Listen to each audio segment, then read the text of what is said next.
Guys welcome my YouTube channel. Last class में हमने पढ़ा था कालीबंगा सभ्यता स्थल राजस्थान में हनुमानगढ़ जिले में। आज पढ़ेंगे आहड़ सभ्यता स्थल। आहड़ सभ्यता स्थल कहाँ पे स्थित है? उदयपुर में। ये आयड़ और बेड़ज नदी के किनारे स्थित है। आहड़ सभ्यता स्थल कहाँ है? आयड़ और बेड़ज नदी के किनारे स्थित है। और कहाँ पे स्थित है? उदयपुर में स्थित है। आहड़ सभ्यता कैसी सभ्यता? ताम्रयुगीन सभ्यता और ग्रामीण सभ्यता थी। जबकि कालीबंगा सभ्यता कैसी सभ्यता थी? कांस्ययुगीन सभ्यता और नगरीय सभ्यता थी। आहड़ सभ्यता जो एक ताम्र पाषाण कालीन संस्कृति का हिस्सा है। आहड़ सभ्यता की खोज 1953 में अक्षयकीर्ति व्यास ने की थी। आहड़ सभ्यता की खोज किसने की थी और कब की थी? 1953 में। और किसने की थी? अक्षयकीर्ति व्यास ने। अक्षयकीर्ति व्यास ने की थी। ऐसे आहड़ और ऐसे अक्षयकीर्ति व्यास। इसका उत्खनन 1956 में आर.सी. अग्रवाल ने किया था। आहड़ सभ्यता का उत्खनन किसने किया था? आर.सी. अग्रवाल ने। व्यापक उत्खनन इसका 1961 से 69 के मध्य हुआ। एस.डी. सांकलिया के नेतृत्व में हुआ था। आहड़ सभ्यता स्थल कौन सी नदी के किनारे? आयड़ या बेड़ज नदी के किनारे। कैसी सभ्यता थी? ताम्रयुगीन और ग्रामीण सभ्यता थी। आगे देखते हैं। आहड़ को विभिन्न नामों से जाना जाता है। आहड़ के कौन कौन से नाम हैं? प्राचीन शिलालेख। यहाँ पे क्या पाया गया है? प्राचीन शिलालेख, जिसके कारण इसे क्या कहा जाता है? ताम्रवर्ती कहा जाता है। किसे कहा जाता है? आहड़ सभ्यता को। ताम्र नगरी भी कहा जाता है। ताम्र नगरी क्यों कहा जाता है? क्योंकि यहाँ ताम्र सामग्री प्राप्त हुई है।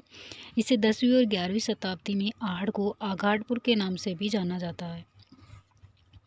स्थानीय लोगों के द्वारा क्या कहा गया है? धूलकोट व बनास नदी घाटी सभ्यता भी कहा जाता है।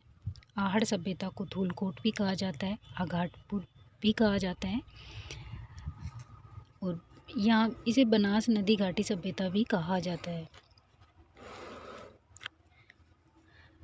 आहड़ को मेवाड़ के महाराणाओं की महासतियाँ कहा जाता है। आहड़ को क्या कहा जाता है? मेवाड़ के महाराणाओं की महासतियाँ कहा जाता है। किसे कहा जाता है? आहड़ को। आहड़ सभ्यता स्थल है, उसको कहा जाता है क्या? मेवाड़ के महाराणाओं की महासतियाँ भी कहा जाता है। जहाँ प्रथम छत्री महाराणा अमर सिंह प्रथम की है। मेवाड़ चित्रकला शैली के प्रथम चित्रित ग्रंथ श्रावक प्रतिक्रमण सूत्र चूर्णी का चित्रांकन 1260 में कमलचंद द्वारा शासक तेजकरण सिंह के समय आहड़ उदयपुर में ही किया गया था। मेवाड़ चित्र शैली के प्रथम चित्रित ग्रंथ कौन सा था? पहला क्वेश्चन कैसे बन सकता है यहाँ से? मेवाड़ चित्र शैली के प्रथम चित्रित ग्रंथ कौन सा था? श्रावक प्रतिक्रमण सूत्र चूर्णी था। और इसका चित्रांकन किसने किया था? 1260 में किया, कमलचंद ने। और इस समय यहाँ का शासक कौन था? तेजकरण सिंह। कहाँ का शासक था? आहड़ उदयपुर को। तो ये क्वेश्चन आया हुआ है पहले भी, इसको ध्यान रखें। नेक्स्ट है कि आहड़ से या आहड़ सभ्यता जो स्थल है उससे हमें क्या क्या प्राप्त हुआ है। ये क्वेश्चन ऐसे के ऐसे पूछा हुआ है ग्रेड 2 में। आहड़ सभ्यता से किस प्रकार के मृदभांडों की प्राप्ति हुई है? गैर वर्गीय मृदभांड प्राप्त हुए। चित्रित दूस मृदभांड उत्तर वैदिक काल से। उत्तरी काले पोलिस युक्त मृदभांड मौर्यकालीन थे। इनमें से कोई नहीं। तो आहड़ सभ्यता से ये जो ऑप्शन दिए हैं इसके अकॉर्डिंग किसी भी प्रकार के प्राप्त नहीं हुए, क्योंकि वहाँ से कैसे प्राप्त हुए थे? काले और लाल रंग के। इसका उत्खनन कितने स्तरों में? 3 स्तरों में या कालखंडों में किया गया था।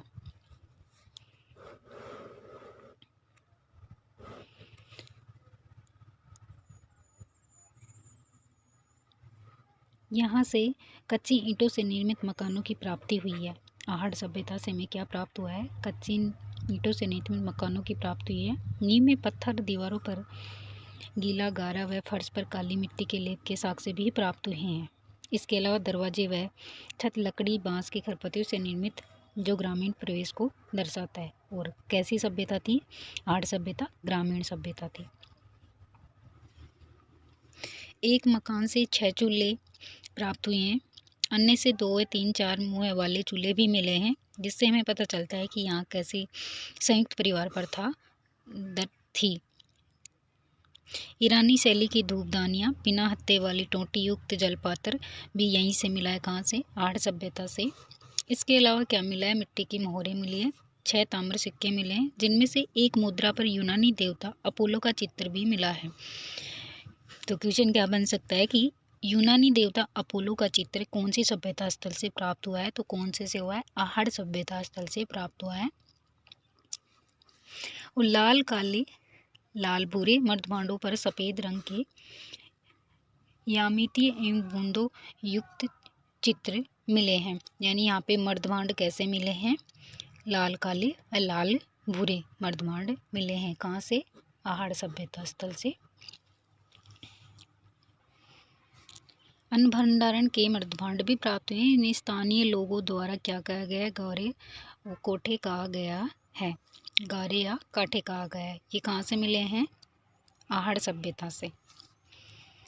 और अन्य सामग्री क्या क्या मिली है? पाषाण सामग्री में पैर चलित चक्की के पार्ट मिले हैं, ओखली मूसल टंगाई के ठप्पे, कार्लियन पत्थर की सामग्रियाँ, कार्लियन में लाजवर्द पत्थर के आभूषण भी यहाँ से मिले हैं। ताम्र सामग्री में तांबे की चूड़ियाँ मिली हैं, कुल्हाड़ी, फलक, सलाख, ताम्र पत्री, ताम्र गलाने के साक्ष्य भी मिले हैं। ताम्र गलाने के साक्ष्य कहाँ मिले हैं? इसको ध्यान रखें, आहड़ सभ्यता से मिले हैं। आहड़वासी टेरीकोटा कला से हाथी, घोड़ा, बैल आदि की मणमूर्तियाँ बनाते हैं, यहाँ से बनाते थे। यहाँ से एक बैल की विशेष प्रतिमा भी मिली है, जिन्हें बनासियन बुल कहा गया है। तो ये क्वेश्चन पूछा जा सकता है कि बनासियन बुल के साक्ष्य कहाँ से प्राप्त हुए? तो आहड़ सभ्यता से प्राप्त हुए हैं। क्या क्वेश्चन था कि बनासियन बुल के साक्ष्य कहाँ से प्राप्त हुए हैं? आहड़ सभ्यता से प्राप्त हुए। और यहाँ पे क्या प्राप्त हुए हैं? मर्दभांड, अन्न भंडारण थे, जिन मर्दभांड थे वो उनको क्या कहा गया था? गारे या काठे भी कहा गया है। इसके अलावा जो आहड़ सभ्यता के लोग थे वो कृषि एवं पशुपालन से परिचित थे। इनका चावल जो था वो मुख्य खाद्यान्न फसल थी। और कालीबंगा का क्या था? गेहूँ और चावल था। और यहाँ का क्या है? वहाँ का गेहूँ और यहाँ का क्या है? चावल। गाय, बैल, भेड़, बकरी, खरगोश, हिरण आदि भी यहाँ पे पाले जाते थे। सर्वाधिक पाले जाने वाला क्या था? यहाँ पे कुत्ता था। आहड़वासी अपने पूर्वजों के शव को आभूषण के साथ दफनाते थे। इनकी संगा प्रियता को भी दर्शाता है। यहाँ से ताम्र पाषाण के अलावा सैलखड़ी मिट्टी के मन के आभूषण भी प्राप्त हुए हैं। इनके समृद्धि काल क्या था? 1900 से 1200 ईस्वी पूर्व आंका गया है आहड़ सभ्यता का समृद्धि काल। यह सभ्यता 4000 वर्ष पुरानी स्थल है, जिसका पतन आड़ नदी के बहाव में परिवर्तन के कारण हुआ, ये माना जाता है। कितनी वर्ष पुरानी सभ्यता है? 4000 वर्ष पुरानी सभ्यता है आहड़ सभ्यता। आहड़ संस्कृति के जो अन्य केंद्र माने जाते हैं वो आहड़ कहाँ है? उदयपुर में। गिलुंड, राजसमंद, क्रीम रंग के मर्दभांड मिले। बालाथल उदयपुर से कुष्ठ रोग योग मुद्रा व समाधान मिले हैं। मारमी कहाँ है? चित्तौड़, जहाँ से भैंस पालन के साक्ष्य भी प्राप्त हुए हैं। आहड़ संस्कृति के ऊपरी स्तरों से लोह संस्कृति के साक्ष्य भी प्राप्त होते हैं। तो आहड़ संस्कृति के केंद्र आहड़ उदयपुर, गिलुंड राजसमंद, बालाथल उदयपुर। और यहाँ से क्या मिले? कुष्ठ रोगी योग मुद्रा समाधान के साक्ष्य मिले। मारमी चित्तौड़, मारमी कहाँ? चित्तौड़ में, जहाँ से भैंस पालन के साक्ष्य भी प्राप्त हुए हैं। नेक्स्ट क्लास में पढ़ेंगे बैराड़ सभ्यता स्थल। Thank you.